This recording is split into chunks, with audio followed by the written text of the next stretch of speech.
Hello, and welcome to Let's Drone Out, episode 469 for Thursday, the 22nd of August. You are joined by everyone's favourite, Curry Kitten. Hello. And our stand-in Lord and Master, Jack, right until I fly. Hello, how's it going? Jack is standing in for our traditional Lord and Master as he has been stranded in a realm without IP connectivity. I'm slightly distressed the fact that Jack looks like some sort of puppet artist. He's like blacked out on a black background. Stephen was off to one side, but he's come back into the middle, and that's making my slight OCD to one side. If this helps create a conversational format. No, I think it's such a crap day. There's hardly any light. Like you can reach out through the side of the screen and just. Do you think it's the end of summer? Predatory. I hope not. I was just telling Stephen, I've ended up with a lot of stuff coming all at once, which is giving me 11 videos in a row. 11. I'm looking at my whiteboard, and I've got 4 things that are ready to fly. But to do that, I need not rain, and also I need my field. And one of the farms I fly on is being used for something, so I can't fly over it at the moment. And as 3 of the 4 things need some distance, I'm a bit screwed there, so I can't do that much, which is painful. So it's probably waterlogged by now. From rain to blistering hot heat wave that's so uncomfortable you don't want to be outside. So, yeah. That's true. Last time I was there, it's like hottest day of the year. Even the cows couldn't be bothered to come trample on my stuff. They were all hiding under a tree trying to keep cool. And you've got to stand in the middle of a field, like getting fantastic goggles tan on your faces. Yes. What you really want everybody says it is a fantastic goggle.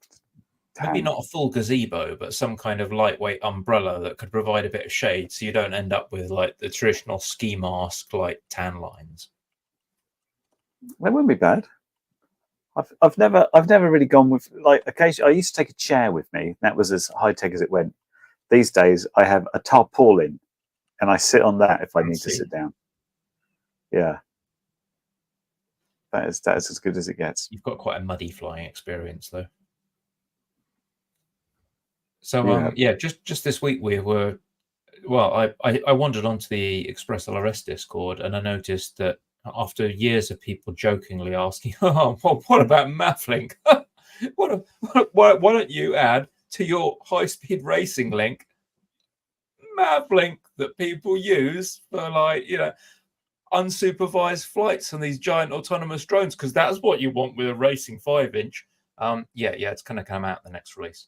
So Mavlink support is inbound for 3.5, it looks like. We don't know when 3.5 is, when it's ready, as usual. But that means this is going to go from something that's kind of long range with Betaflight and iNav to something that's fully ready for ArduPilot, which is an interesting can of worms to be open, don't you think? ArduPilot is, I feel, quite hateful, and there's a lot of spreadsheet manipulation, it seems, when you're trying to look for all these weird parameters. But it does put a nice picture of your model on a map and track it around, which are flying it. Previously, people have been in the sort of realm of data radios, as they're called, and sometimes they work on a 433 link, and you can get a Wi-Fi link, and they're generally not as good as the range you've got for your radio. It's quite interesting about Express LRS carrying all this Mavlink telemetry and pushing it back to the mission planner and allowing you just to. I don't think any of us guys do it, but I'm sure many people do. They do their mission plan, then they're like, actually, no, I want to do a circle here and change the mission plan halfway through and that sort of thing. It's quite exciting, but I still find ArduPilot hateful generally. Well, also they may have had less range than your control link radio, but I think the main brand with these SIK radios, and over here in the UK, they're stocked by only a handful of places, and they cost pretty much more than any other link you're going to find. So it was expensive and lesser range. And it looks like with Mavlink support and Express LRS, you can use anything. So if you want to, you can use a regular transmitter on the ground and a regular receiver in the air. But if you really want to, you can get things like the cheap Emacs transmitter and you can use it as a receiver in your quad, so that your quad, instead of being stuck with like a 200 milliwatt telemetry link, now has like a watt of telemetry power. So you've got a watt in each direction between the quad and the ground station. Combined with a bunch of long range LoRa, you've got now crazy distances on a piece of kit that's, you know, probably 10 to 20 pounds each end, depending on where you buy it. Could draw a lot more people into autonomous flying. It's crazy how much has gone on. Also, what I notice in Express LRS, because you don't look at them for a couple of months and you think, well, they've pretty much done it all, nothing else is coming. And then I found out about the LR1121 chip that is what they call the third generation transceiver from Semtech. With the interesting thing about this, have you heard of Gemini Crossband? Yeah. It can on a single chip, it's possible to do. I'm reading this, by the way, on my other screen. I'm not just ignoring you guys. 150 to 960 megahertz and 2.4 gigahertz. So you've got a single chip that can do two completely different bands. So what you can do is stuff two of these chips in there, and you've got something that talks both bands at once. Yeah. And so you can your Gemini then becomes like 1,000 hertz close up. Yeah. And then when your 1,000 miles hertz away goes down the toilet because it can't penetrate the concrete wall, you've still got this ultra robust 433 megahertz link. It's mental. Yeah. Well, I think at the moment they're looking at the sort of the 900 and 2.4 modes, aren't they? But 433 is out there as well, isn't it? Yeah. And yes, Caroline, this is going to be like a configurator option. Right now, you've got to jump through some hoops, and I've got a GIF. Give me just a second. My memory is terrible, but there is an image that explains it all. So I will just simply like full screen this and share it. Oh my word, too many windows. This pretty much says everything about it. So right now we've got Airport. An Airport converts one of your Express LRS links entirely into like a UART that happens to work over the air, whereas Mavlink runs alongside a control link. So you've got Mavlink as a control link, and then you've also got like Mavlink as a kind of airborne UART, and they're both running on the same thing, rather than you needing two receivers, one for Airport and one for regular Crossfire ELRS. With Mavlink RC, you're kind of jamming everything in a two-way telemetry system alongside the control link, from what I can make out there. And the instructions for how to enable this are in this convenient little diagram. Hopefully this all is readable for people who are watching, but for the audio listeners, what we've got here is a diagram that says you want to flash the backpack, and you will need a transmitter with a backpack. Most of them have it these days, not all of them do, but you need to flash it to the master branch until ELRS Configurator version 1.5 comes out. In ELRS Configurator until backpack version 1.5 comes out. And you're going to use that backpack chip to get the telemetry data onto your laptop, right? So your laptop obviously doesn't have an Express LRS chipset in it. So you've got to connect your laptop, and you can do it via via Wi-Fi between the TX and your laptop. So you can connect like a serial port over Wi-Fi, or you can plug a USB cable straight into the transmitter and the other end into your laptop, and it'll just appear like a USB connected serial port. On the flight controller side, you need a receiver flashed with Express LRS 3.5 or newer, and you need the full UART, so you need both sides connected. And there's some instructions there on how to set up the serial RX under ArduPilot. And you're going to need to select the latest 3.xx maintenance branch, because version 3.5 hasn't been released yet, and the changes are in the maintenance branch. And when 3.5 is released, they'll get dropped into the main branch. So you've got two sides there. You've got the flight side. You need a receiver flashed to the appropriate version, and the transmitter needs to have version 3.5 or newer as well. And then you've got the backpack. So you need to make sure you're updating not just the transmitter module, but your backpack as well, because your backpack's the bit that's going to be taking all of that data and sending it out to your laptop. It's not so much. I guess what it is that rather than thinking about Express LRS sending this, it's kind of like you're turning the Express LRS receiver and transmitter into a sort of virtual serial port, and you're sending Mavlink, and some of the Mavlink happens to be control data, so you send your control signals that way. Right. I do wonder what kind of rates you get. I've seen people talk about 333 hertz as being a kind of a balanced rate that enables them to have enough space for telemetry. So it sounds like you're going to be control link at 333, which is fantastic if you're a Crossfire user. You're down at like 150 hertz, so it's going to be more offer faster refresh than Crossfire. Sorry, Brandon Beans, it creates a serial connection over the air. There you are. Yeah, so it's running a serial protocol alongside the control link, or it's putting the, however you want to slice it, right? You've got control data, your stick movements, and you've also got the UART both going through there, it seems. Yeah.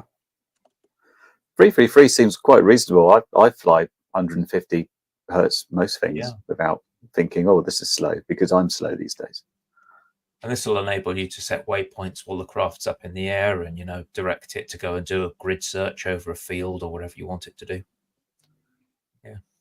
The guy I see doing most with Ardupilot is probably RC Test Flight, who's doing his crazy going up and down Seattle rivers and stuff on his boats and planes and stuff, and he's always messing around mid doing it, and he's getting these big powerful telemetry bits to try and do this. I wonder he if uses those SICK radios, I think, SIK, yeah, which is where everyone's been, but they're not plentiful, and as far as I can tell, they've been out for like 10 or 15 years. They haven't really changed a lot.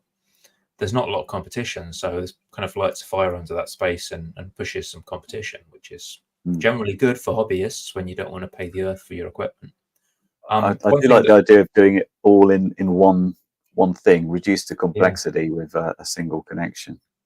Well, it means if you've got a craft that you've wired up to be just a regular, you know, CRSF enabled flying quad, if you want to flip over to Ardupilot, then you can reflash the FC and you can reflash the receiver, and you don't need to buy any extra hardware. The thing that made me think of this was you, especially, Carrie, with all the work you've done with RC cars. And I was thinking, you know, in the UK, you can't really put this on a plane and go flying massive autonomous missions. We don't have the space. But with an RC car, it could be hilarious to watch it like meander around and bump into stuff on a little autonomous mission. Could it even get around a park without hitting stuff, that sort of thing? It'd be like a man staggering to the kebab shop after leaving the pub, I think. That's the kind of level of competence you should expect from that. But it would be funny. It might be funny. It makes me want to mess with it, but I've been trying to set up a VTOL wing recently, which was supposed to be already set up, and that has Ardupilot. And going there makes me realise how much I don't know about Ardupilot and how slightly hateful it is. It's like, where's the serial port? Oh, you want to look in the list of 10,000 parameters and look for serial 2, and then change the protocol to that to 42 if you want to use MSP OSD, and magic then numbers all the way down. It just keeps going, and it's kind of so like, you always wanted to be a developer? No, I just wanted to use Ardupilot. Ah ha ha! It would be a bit like you have to be a developer. If you had to set up Betaflight via CLI, but no one told you any of the instructions about it. It's kind of, or if you said you wanted to load up like, I'm going to buy the latest quadcopter sim. It's going to be great. It's like a sim of flying a multi-rotor. It's going to be exciting and adventurous thing. And you load it up, and it's just like Excel.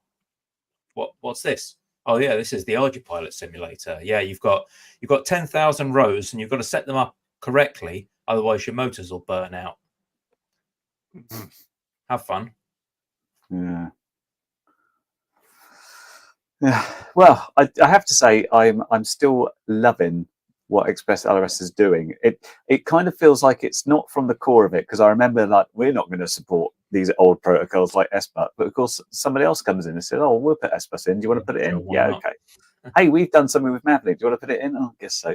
What about 433? I mean, it doesn't go 1,000 hertz. This is what we designed it for, but I guess we'll let it in the project. So it's we've growing. already done 100K on 2.4, but we'll put 433 in case you absolutely positively have to fly from another country. To be fair, he didn't fly it back, so it's worth having these lower frequency protocols just in case. As Brandon Beans points out, Betaflight 4.6 is on the horizon, and they're putting altitude holds. So if you have one of those, if you want a no shit button, which a lot of people do want, they want that, oh, it's all going horribly wrong, oh shit, but you don't want to fail safe. The traditional thing was you're halfway through a maneuver and you have no idea what's going on. You fail safe just to, like, in case you don't, so you don't lose the quad. Well, there's going to be an altitude hold thing. So if you're within radio link and you're not losing link, but you just like got it someplace where you are freaked out and you just want to pause so you can stop sweating and take a breath, Betaflight 4.6 is going to have an altitude hold switch. So you can just kind of plonk that on, and it will just keep you locked with the baro and accelerometer holding it at the same altitude. And you can take a deep breath and then think, right, I'm the right way up. Where am I? Does that tree look familiar? Does that wall look familiar? Right, let's get back home. Well, that's different. Normally, if you can just have altitude hold, what normally happens is the wind blows your drone away somewhere. But as long as you're still in the goggles and it's like, oh my god, I don't know what's happened, I've pressed the panic button, now I can continue, I think you're okay. I mean, I think we've always used sort of just self level for that, haven't we? It's like put it in. I forgot what the mode's called. I'm having Horizon. The one before Horizon, the even rubbishy one. Angle. Right, that's the one. Yeah.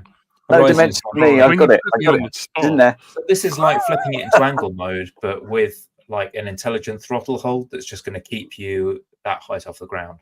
Yeah, that's not bad. It feels like it needs to be on the momentary, so you're just like, get it. Absolutely. Are people still doing the one-way whoop thing? Where maybe 133 might be good for that. Long distance, one-way flying whoop. Oh. I didn't hear about this. Why is the one-way whoop? You've just explained it, but how do they get it back? It's just like, how far can it go? Yay. They don't. Yeah, it's just, you just goes only one way. Fun. That's it, Free flight for quads. Yeah. Disposable, old whoop on its last legs. Wanna just push the record. I don't know. Or failing that, they add a GPS to it.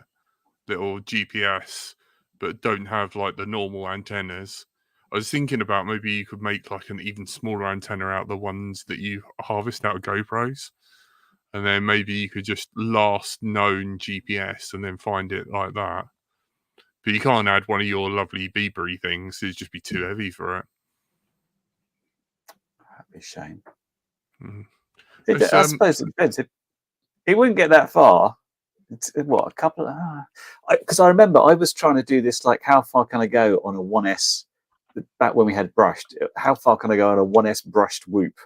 And I was going around in circles to find out what the range would be on this battery. And it was just about to 2K. So I was trying to get like a 1K out and back flight, see? But they don't go that much further. But perhaps the brushless ones become a little bit more efficient. You can make them a little bit lighter now and they can go further. You've still got tiny props, haven't you? I remember when the whoops came out, I first got into building by taking whoops and putting them in like open air frames. And I went up from the 40mm props to the little Hubsan 55mm props, 55mm or 60mm bi blades. And you get quite a noticeable improvement in flight time when you go up to larger bi blades instead of like tri or quad blade 40mm props. That helps a bit. But yeah, the motors are limiting at that size. They put out a lot of heat and they're not terribly efficient. And yeah, the battery trade-off, trying to put a bigger battery in, it's this little curve. It's like, it's better. No, it's not. It's gone back down again. Yeah. Now you need 60% throttle to get off the ground. Yeah. Has anybody done any flying this week? We had some good days. Oh, it's just been drizzle. I've been thinking about building another quad. I've had a bunch of 1204 motors sitting around. 1204 motors. I've got an Airbot AIO and some a Walksnell Nano VTX, and I've been meaning to make a little 2.5 inch with that. I'm just looking around trying to find a good canopy to put on it right now. No, I was going with... Sorry, go ahead, Jack. I said I haven't even. I've on my to-do list. I've got balance and props for the old tricopter, and I haven't even done that. Followed by, like, you know, putting in, you know, like working on the like iNav tricopter. Haven't even started on that. I had a look and I found the old files work with normal sized servos. So that's something. So if you want the 3D printable files for that, I figured that out. So I got like the high-tech servo for that. I'm assuming it's digital. How can you tell? I suppose really I'd have to look up the model number. But yeah, instead, you know, at the beginning of the week, you know, like I was still taking antibiotics. So, yes, I haven't been able to venture far, shall we say. And then I was kind of like hoping something would happen this weekend regarding Frank, but I'm not too sure because he sounds like he's coming down with something. So, probably gave it to him. Yeah. And I've messaged Tom. So I don't know. Hopefully I'll fly. If someone's like, yep, we're going to go fly, and I had like something to look forward to, then I'd probably get the old prop. The prop balancer is out. It's set up. I have a bag of props. I just don't know whether I can get the glue gun out and sandpaper and all that bullshit. Don't know whether I got it in me. Do you know what I mean? Can you remember doing it? Do you remember like the bits of tape and cutting the bits of tape and? Yeah, I mean, it was always okay. It was all right on planes because you only had to do one prop, and it was only ever a 2-bladed prop, and it was a fairly quick thing. It's just like, that's a bit heavier, put a bit of tape on, that looks okay. And you might do a dynamic balance as well. So you'd run the prop up, you'd look for vibrations, and then you'd turn the prop within the hub slightly, and you'd look what's better. And the whole thing is like 10-15 minutes, and your plane's ready to go. But when you're talking about doing that like 4 times and on a, I've never understood balancing on a tri-blade. So I don't think I've ever done it, but mostly because just buy better props. Haven't lasted that long. I'm confused as to why you're buying props that are not ready to fly. Because they always come out slightly wonky, no matter how good they are. Generally, this all sounds like it's the responsibility of the person you're buying the props from, and you should ask for better props. Am I missing? What? All right, for a start, it's bi-blades for efficiency. And it's an old, like 8-inch prop. Like the ESCs definitely won't take 8-inch tri-blades because they will just buy new bi-blades that are better quality. I don't think anyone is making them because don't forget you've got. Doesn't APC you start going to that size, and then you get into the plane territory where they're individually made of wood by cavemen. Yeah, that's a tri-blade. Yeah, it's gonna. Yeah, there'll be a guy making them in a cave somewhere with a napped flint. Yeah, and plus I already own them. They're just, yeah, you're right. They are old and shit, and the motors are made by Sunny Sky, so they're not even balanced. What colour's your bottom? Black. Is that good or bad? I don't want to say that. Well, for a start, Emax made the red bottoms. Not Sunny Sky. I just want to balance out with silver bottoms. Stephen's desire to make a 2.5-inch quad. This is clearly got a bigger field to fly in than I have. I'm slightly jealous. Well, I haven't at the moment. This is the problem. I need the second field. Is this the Open HD? Is that an iFlight frame?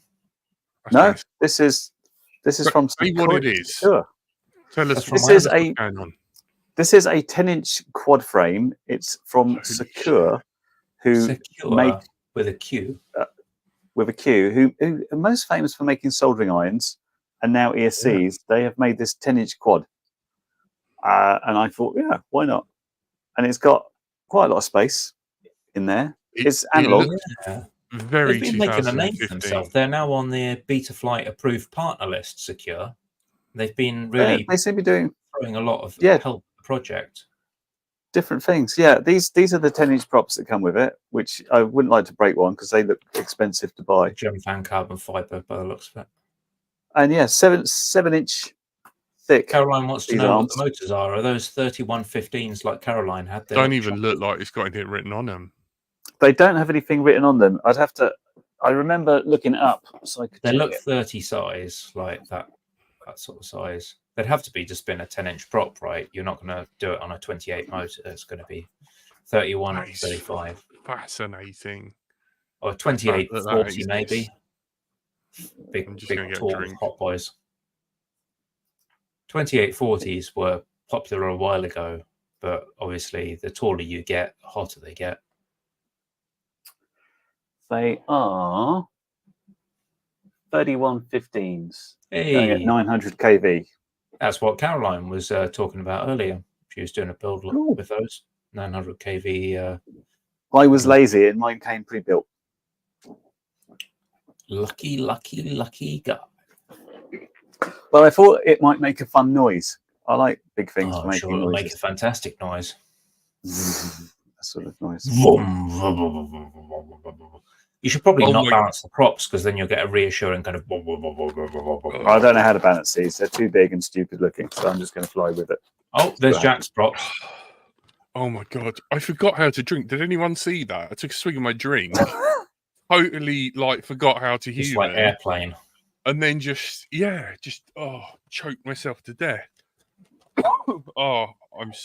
So you're waving your props, but you did it. Oh, wait for Jack. We'll wait for you to finish dying. Give him a second. He's got some giant yellow props. Oh, as a mixture. Mine, you got. This looks very similar to when I was looking for props to fly my tricopter. I've got a bag full of old props that you just go like this with, and they're so bendy and flimsy. I had a bunch of Gemfan 10 and 11-inch ones, which are so flimsy. It's unreal.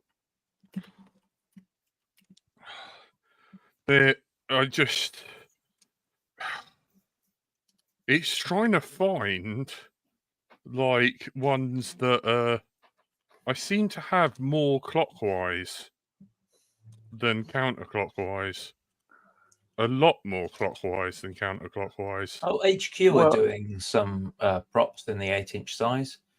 HQ do an 8x5. You can always change it to use 2 of the props that you've got most of and one of the ones that you haven't. Yes, I have all these clockwise and only 4 counterclockwise.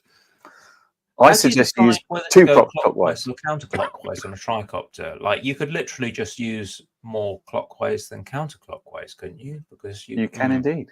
Yeah. And it pretty much doesn't matter which way you put the props on, as long as 2 are one way and 1's the other way. It doesn't really care. Can it deal if you put all 3 on the same way and just that would be a no. That would be an interesting idea. Really hard over. It'd be right on one side. You can't mess around with the tail. Whatever the tail's direction, you're stuck with it. So HQ do an 8x5 in light grey that looks suspiciously like the modern props I've used on 4-inch and 5-inch bi-blades. Of course, you want to reuse the ones you've got at the moment, but they're new polycarbonate ones. Send me the link. If you find yourself up a certain creek without a certain paddle. I'm not great. I mean, they're 8-inch slow fly, but I've got a feeling that people aren't making these props anymore. They're not going to be popular.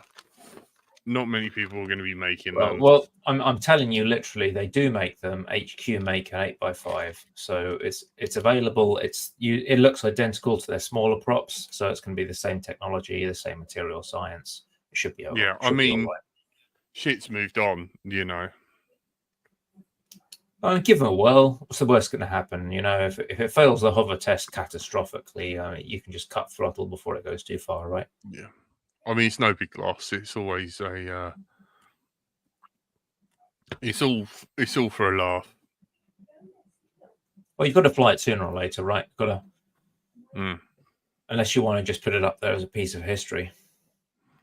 Yeah. Well, I mean, you've still got the hysterical quad, which hysterical quad, yeah, quad hysteria, all the way. Yeah, I should fly the thing, but it was challenging. I mean, yeah, I mean, it's fine. I mean, at some point we will need it. Someone else, and they can try it.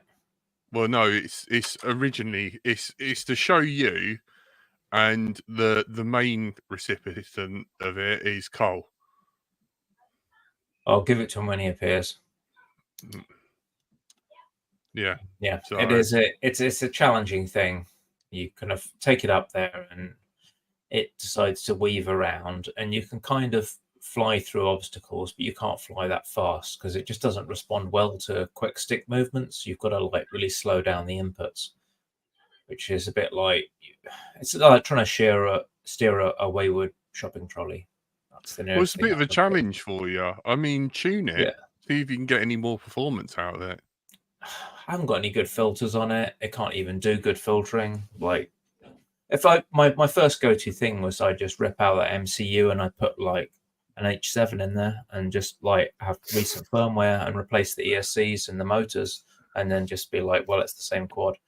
So I feel the need to say stuff like, back in my day, didn't have no fancy filters. You had a screwdriver and you turned up the gains up and down. It would be like, and that's how you got your tune. Theseus's quad. If it was left to me, it'd be like, oh, it's the same quad, but it's got a new flight controller, motors, ESCs, and I changed the frame a bit, but it's the same quad.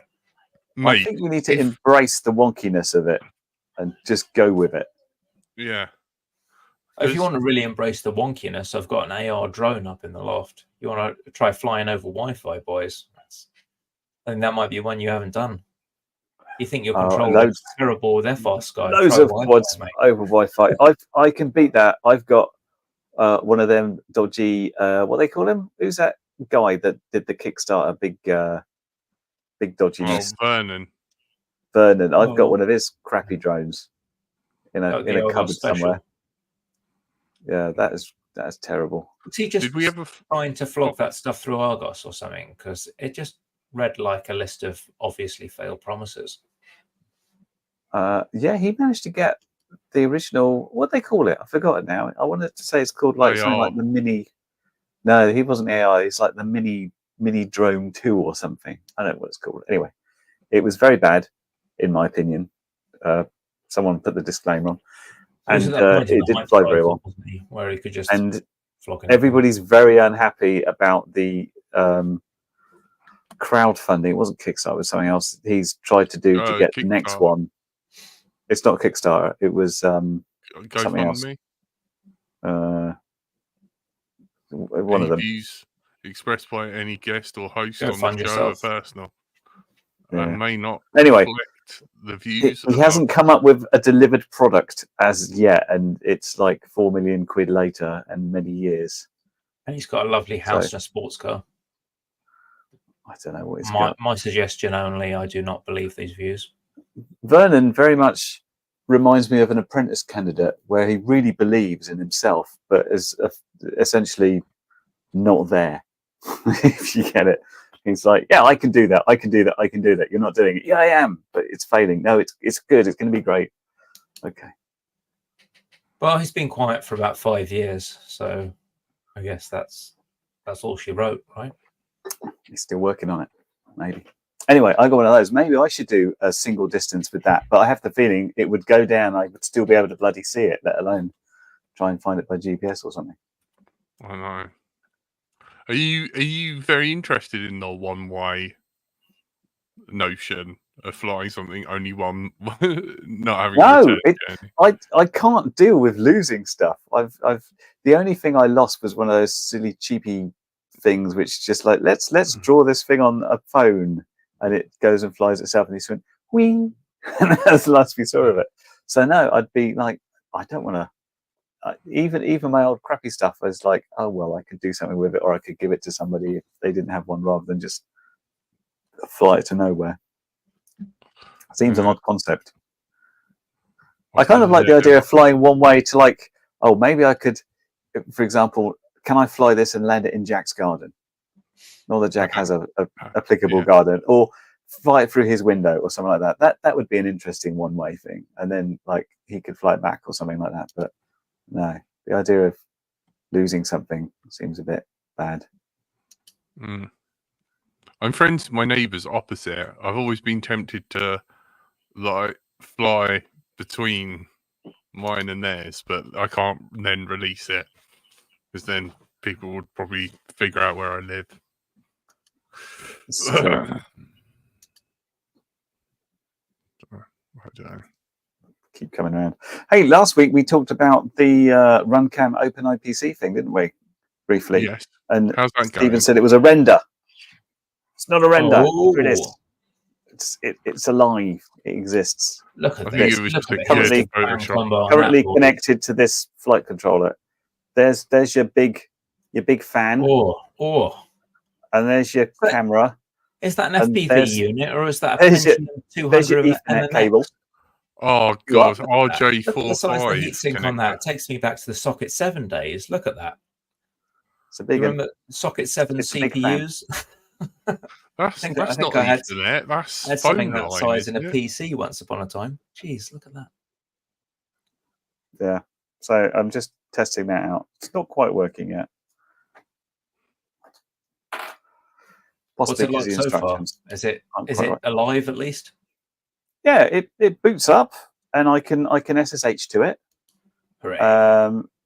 But it had sort of vague instructions from Runcam that says things like, oh yeah, just the idea of this. If you remember, you can have this thing, which then goes into an Android tablet, and you can get your stuff that way. What's this thing? And is that just a regular Wi-Fi dongle? This is a Wi-Fi dongle. It's a specific Wi-Fi dongle that's supported by certain things into. Is that Alpha RC or an Asus a one? USB-C. AC56? AC 1200. Microdrone. Microdrone, that's it. Thank you. Yeah, I was just... Richard And yeah. Warwick. Thank Richard Warwick. Don't thank me. That's So the problem is with their instructions, it's like, oh, you just have to put the key that you've generated on this onto the ground station. You're like, well, we didn't generate a key. Are you telling me to generate a key, or should I use the key that's there because it doesn't have a ground station key? It has a drone key. Should I put the drone key on it? And it's a little bit vague there. So I'm trying to, rather than just go on it and do stuff that I would have done on the previous one, because not many people liked an hour and 15 video about me trying to explain the generals of Linux and how to make things work. If you go looking for how to set up OpenIPC, your video is the top of the list everywhere. Yeah, well, there's not many people that try to do it because it's stupid. It's going to sit there for that long and try and explain it. What an idiot. But yeah, it doesn't quite work according to our instructions. I had a quick word with Mario because I was like, this seems to suggest it's got a key already, but it doesn't have a key. I can't see a ground station key. He's just like, oh, you just rename the drone key. I was like, oh, isn't it not like a key pairing, like a public-private thing? He's like, no, it's just the same phrase in both. It's like, oh, okay. So you just have to have this single shared secrets file, allegedly. But anyway, I just put the drone key lives on this. This is the air end, so this gets a drone key. And I took that off using SCP, and I put it on this. This is the ground station, so we call that the GS key. So that's the ground station key. This is for the NFW process. Next Wi-Fi, whatever it is. Anyway, that didn't seem to work. So I'll have a look at that later because I've just started playing with this today. I'll figure it out. But as long as I can SSH to it and see what's happening, I'm confident about being able to do it. I just don't think their instructions are quite enough on there like, oh, it's very basic, it'll just work, have to do plug the it in. bootload Flash, then at least you're somewhere. You don't have to do that. This literally, you can turn it on and it will just come up and start broadcasting. It was just the fact that it's like, oh, it's got a little Ethernet cable. I'll plug that in, see what's happening. You can SSH straight into it. It's already flashed. You don't need any weird dongles. It comes with all the cables. No weird dongles. So Runcam have done the work to set it up for you, and they use this little, I forgot what it's called now. There's this little application someone's written on Android called FPVUE, which you can find on GitHub. I don't think it's on the Play Store. And that will apparently work with certain ones of these, and it just goes to a channel, and it uses, I want to say WFB. Have I got the name right down? Let's have a look. It'll tell me if it is. Yeah, WFB NG with this key, but I don't think the key setup's right at the moment, so I'll sort that out. I enjoyed your 8-hour to show us how to do Linux video. I mean, it's obviously very frustrating. Did you get some useful tips, Jack? Or have you forgotten it all? Yeah, no, I've forgotten it all because of the dyslexia. But I thoroughly, now and again, I thoroughly enjoy a good old classic How You Getting. I mean, can't you split it up into 2 edits where one is like a super in-depth for nerds like me who will sit there and play Resident Evil and quite happily listen to you for hours. And then trouble is, if you miss a bit out of the setup, then people can't do it, and you can't make assumptions about people's knowledge in it, because it's like, oh, like everyone knows Linux, surely. So I just say, look, just SSH here, generate this key, and then edit this file, and they're like, what? How do you edit that? I've tried edit, that don't work. Right, you have to use Vi. Right, the arrow keys don't work, and I can't seem to type anything. Right, press I for insert. And if you want to quit, it's obvious. It's just :Q exclamation mark. WQ. Come on now. Yeah. Come on. It depends if you want to write it or not. You just install Nano, to be fair. Like all the cool kids using Nano, so you want to figure out what the package system is and install Nano. What package systems they use on OpenIPC? Do they have like an IPK based thing like OpenWRT uses? What type of packaging manager? It is. It doesn't. It's this. What is it? It's this minimal image thing based system, right? What? Build root again. It's a build root. That's possibly, yeah. So it looks. It sort of looks like a virtual environment inside something. Yeah. So I don't know about packages, but to be fair, I'm so old that I can't use any other editor except Vi anyway. So it suited me just fine. I wouldn't know the new cool stuff with like post-market OS that works on small devices. That's like an Alpine Linux-based distro, and I've been doing an absolute ton of work with OpenWRT, which uses like IPK formats. In fact, I've got a whole load of switches. I won't move them. There's a whole load of rubbish piled up just off camera, which I've been working on this week. It's been most of my time getting old Realtek switches using the Realtek chipset. They're made by like Zyxel, HP, Netgear, and a bunch of others, and I'm trying to stop them going into landfill still. It's kind of like skating uphill, you know, make a little bit of progress, slide back, a bit more progress, slide back. Fun. Yeah. Challenging. I don't know. I think you do really well with having like one video in-depth tutorial step by step, and then another one that just goes, I set it up, like sort of like real sort of like Michael Reeves Zoomer energy, like editing, and just like this, and it looks like this, and I flew it like that, and ooh, look at the glitching, and somehow it worked. Yeah. Done. Do you know who Michael Reeves is? Next time. I don't. I don't know what a Zoomer energy either. It depends what your audience is, right? I think you make those kind of hyperbolic videos, they get a certain audience, but they're not necessarily what people really need to understand the product. They're just going to get you a bunch of clicks. They're not really going to help anyone, you know? Guess who hit the back button on their mouse? Nice. Yeah, it's really difficult if you're making videos generally, and you, for example, you come up and it's like a new radio, and it's like an EdgeTX radio, and you say like, "This is nice. I like the gimbals and stuff," and then people are like, "I don't understand how to set up EdgeTX." So it's like, I can't describe it every time I have a new radio. Go and have you researched? Have you typed in EdgeTX for beginners in just stuff or anything? Stumble through the interface until you find something that looks familiar and start clicking on it. Are you angry at me knowing EdgeTX and not so much about Linux? Who are you talking to? Curry. The dad I disappoint.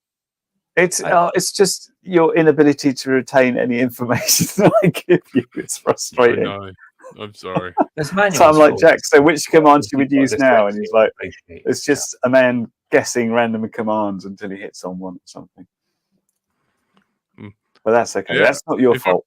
I started off as a Windows guy. I was like a Windows support guy for years. And then eventually I just got really pissed off with Windows making my life hell.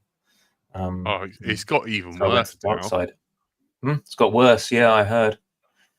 Yeah, they're special now. There's a vulnerability this week that you can just, well, there was one a couple of weeks ago where you could send any arbitrary like Wi-Fi data to something and you got root privileges. And then they found another one where you send any arbitrary IPv6 packet and they get root privileges. It's like, they're not even testing this shit anymore. They're discovering bugs that have existed for 25 or 30 years. And it's just, I just don't want to deal with that, you know?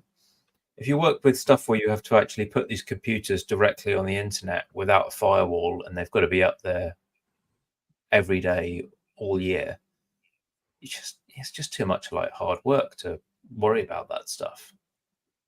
And half the time when you're patching to try and fix these horrible problems that allow someone to get into your system, you inadvertently deploy a patch from Microsoft that breaks something that you're already using. And it's just,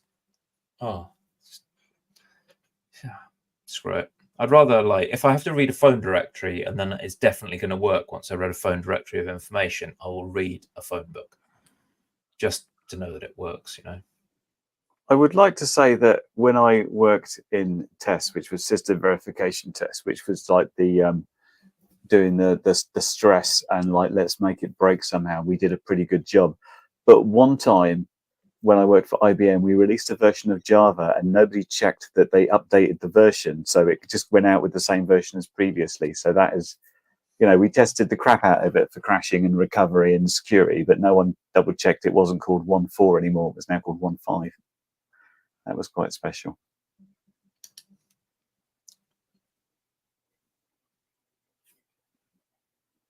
I'd really like to stop doing IT and like be a technical writer or something, or just something that's a bit more creative.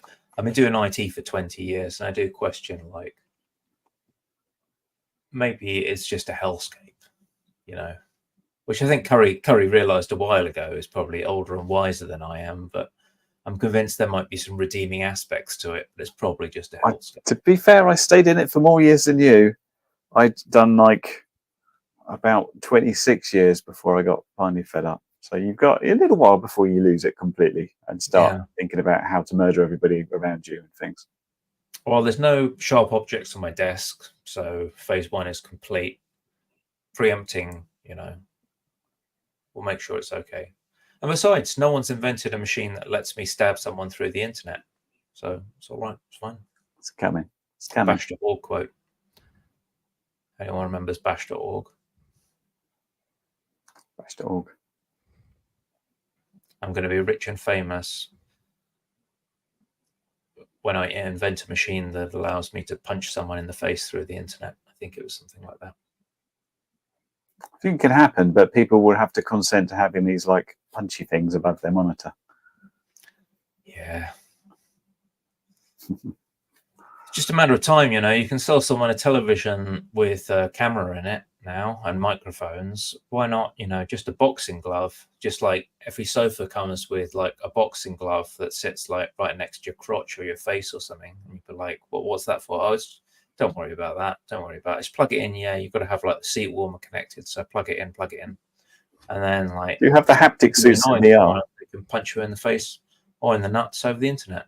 It's a job done. Welcome to Let's IT Out. Yeah, show about. I should take this to IT problems. Curry, we could be swimming in money by selling a machine that allows people to punch other people over the internet.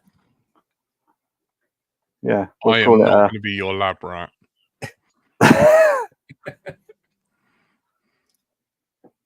It's called learning reinforcements. Every time you type the wrong command, you get a little reinforcement that you did the wrong thing. I think the only way you'd really sell it is if the board of directors at Microsoft were the first ones to get the punching gloves fitted to all of their seats, right? They can be the guinea pigs and we'll know if it's successful. Why stop at punching? Why not just go straight to tasing? That's a good question. But then where do you draw the line? Maybe you don't. Your sofa's now just a giant meat grinder. Sit down carefully.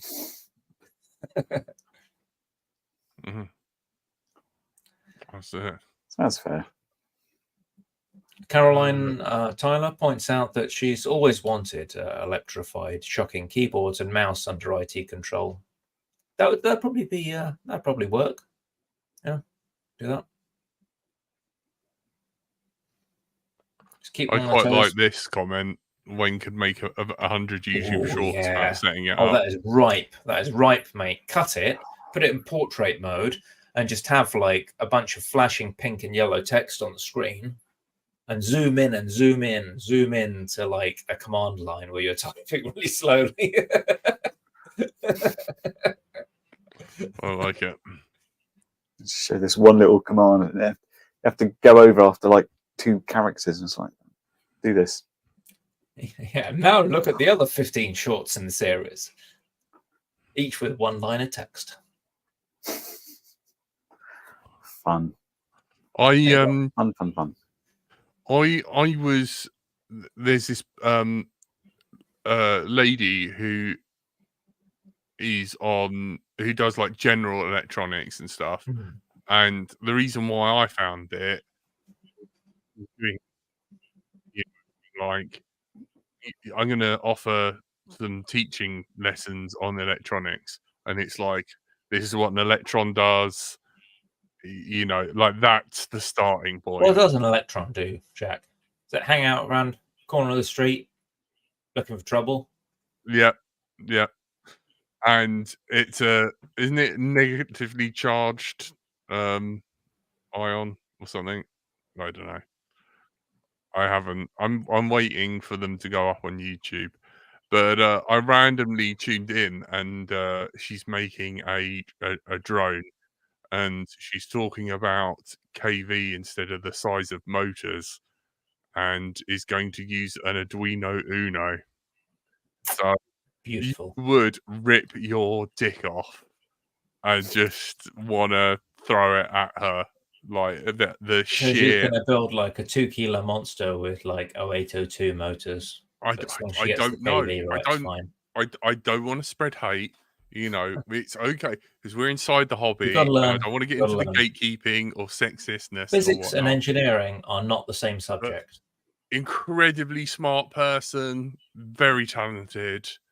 And then you kind of go into the drone thing, and it's that sort of level of like, we appreciate the sort of like groundwork and stuff that's already been done and is built upon. And it's just like, I'm too dyslexic to not write just a wall of text of, it's the size of the stator, you know, refers to the inside of a motor as windings instead of stator. It's very difficult. I couldn't watch that stream. Well, she should appreciate that the moment of talk, right? Because that's all it's coming down to, right? It's all down to levers at the end of the day, isn't it? Leverage. How much force and how much distance you've got to work with. Yeah. I can see how somebody who didn't know motors would make the mistake, because it's like, well, this one goes faster than that one, therefore my drone goes quicker. Size of prop and motor surely doesn't matter. That's just like with spins quick. I find these little tiny ones that like 22,000 kV. That's going to like go really quick. Put that on, put my 8-inch prop. See what happens. Couple of adapters, a few nuts. Jobs are good. I mean, she's working on like one of those like UFO brushed motors, and she thinks that she's burnt out a motor, and I'm like, I doubt it. Probably one of your hairs has just been caught up on the shaft. Brush motors do burn out though. Right, yeah, or failing that, it needs calibrating. You know, the sort of like level calibration. It's quite ambitious to just start from ground zero. Like, I would not try and do it all on an Arduino. That would be like an uphill struggle. That's a lot of coding to do. Yeah, Arduino Uno as well, I hear. I mean, that's Unos were the big fat ones, weren't they? Like the first generation Arduinos. Yeah, those have got the super 8-bit chips on. Yeah. You know, you don't want it to run too fast. I'm sure it like seems it's all pretty basic. It's going to be like, okay, if you start up all 4 motors, it's just going to go like that. If we run these 2 motors quicker, it's probably going to go like that. Brilliant. Okay, we can sort that out. And let's just put this control in timescales involved. Like if these motors start 0.1 of a second before the others, it all just flips upside down and purees itself into 1,000 parts. It's like, that's weird. All motors say they're going the same speed, but this thing's like flipping out and doing weird stuff. I might send the link to Dominic Clifton so he can sort of like educate. I wonder how Dom's pick and place firmware is going. I saw he was the 7-hour stream. Mountains. 16 megahertz. That would have been good in the 80s. There is an 8 megahertz one. I think I've got some of the 8 megahertz ones kicking around somewhere. That's a nano, isn't it? Yeah. A nano or the micro. Oh, looks like Dom's been putting out a load of videos. I'm afraid I haven't watched. I think I watched the first one, which was like a 2-hour-long video. That was an intensive video, Dom. But I'd be interested in hearing a kind of a brief update for those of us maybe of weaker constitutions. I'm gonna find the old videos and send it to Dom. How is your CNC milling going, Stephen? Oh, we made a thing. Yeah. So I got a little 3018. For those interested, it's a Sane Smart one. So it's a Prover V2, which is like the original 3018 with a few years of iterations and upgrades all bolted on from the factory. Seems all right. I've got a Pi on there that does the actual controls, so you don't need to leave a laptop attached the whole time. So I've got a Pi running CNC.js, and that lets me pass some G-code files to the Pi, and the Pi converts those to Gerbil and sends them to the mill. That speaks that GRBL language, which is like the control language that most of these CNCs are using. I don't know exactly what version it is. My one beef so far is that if the tool bit gets damaged, I can pause the cut, but I can't easily change the tool. There's no command that lets me change the tool mid-cut, which is a bit annoying. So if anything, you've got to return to home, haven't you? You've got to stop, and then you've got to return to home, but that stops the current program. So you can do it again by slicing thin air for like an hour until it gets to where it was, I suppose. But it's a bit of a pain in the arse. Man, there must be a pause. Well, I actually read the GRBL code base, and there is a safety door. So there's no, if you do a pause, you can't send any other commands. When it's in a pause state, it doesn't accept any commands except for unpause. So that means if your spindle's going and the spindle's controlled by the board and not by a separate switch, you can't stop the spindle, QED, you can't change the spindle. You can't even raise the bit out of the cut to get at it.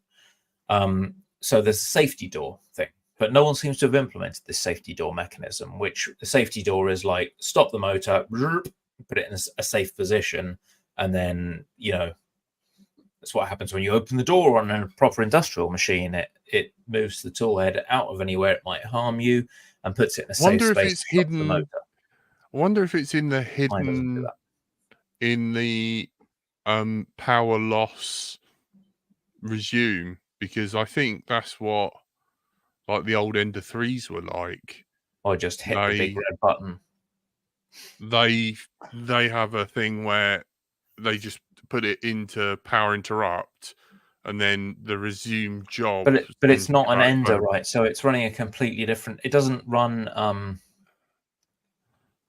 It's not running like Marlin or other G-code interpreters. It's running this GRBL language, which is totally different, and that's where the problems come from. It's interpreting G-code into GRBL, and so you get a shape and you slice it, to produce G-code, and then you give it to a system that interprets the G-code into GRBL and sends GRBL to the mill.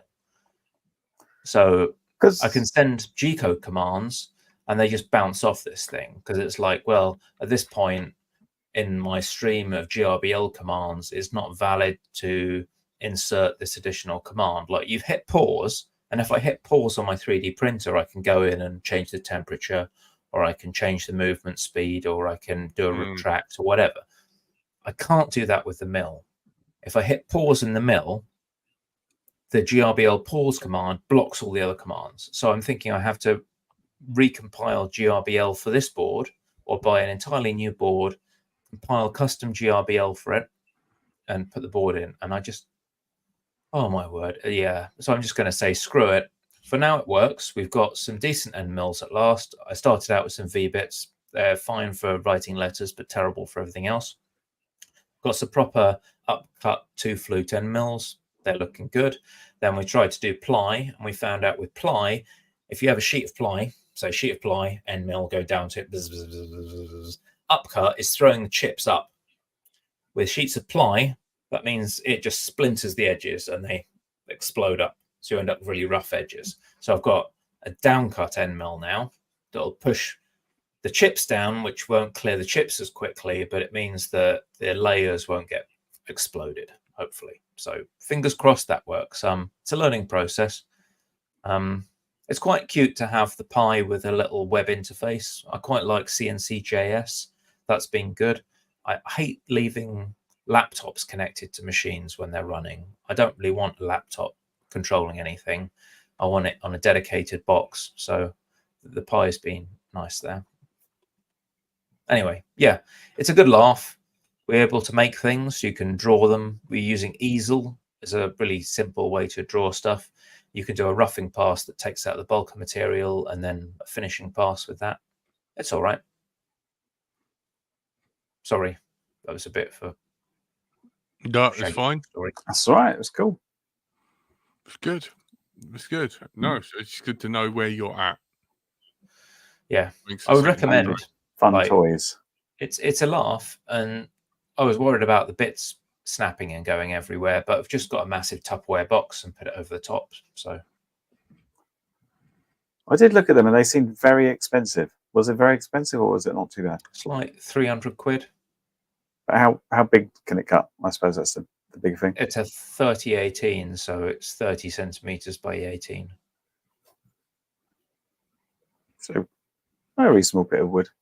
About 40 mil deep. You lose a bit of that for putting a roughing board on it. But yeah, I mean, I was never going to make anything gigantic. If I did want to make quad parts, I could make like most frames that are not like unibodies. I'd be able to cut. So there's that. And it's getting the quality carbon though, isn't it? Oh, Dom has a 3018 CNC too. Yeah, I found there's a whole bunch of places that sell it. It's really not cost effective unless I have a burning desire to make my own frames. Buying sheets of carbon is pretty expensive. Like, it's about 30 odd quid a sheet for 4 mil carbon. I don't know. Buy your own roll and get one of those duvet vacuum packs and make your own sheet. My life, Jack. Life's too short. I'll just spend the money and get someone else to do that. The thing is, with these projects, you buy all this ancillary equipment and you only do it a handful of times, and then you've just got tons of crap sitting around that you're not using. and you've got chemicals that go off, and you've got stuff that gets broken when you move it around. And so, yeah, I'd buy an occasional sheet and give it a shot, but I'm not going to try laminating or anything. Armaturn, PCB, even PCB way carbon now. Yeah, crazy. Yeah.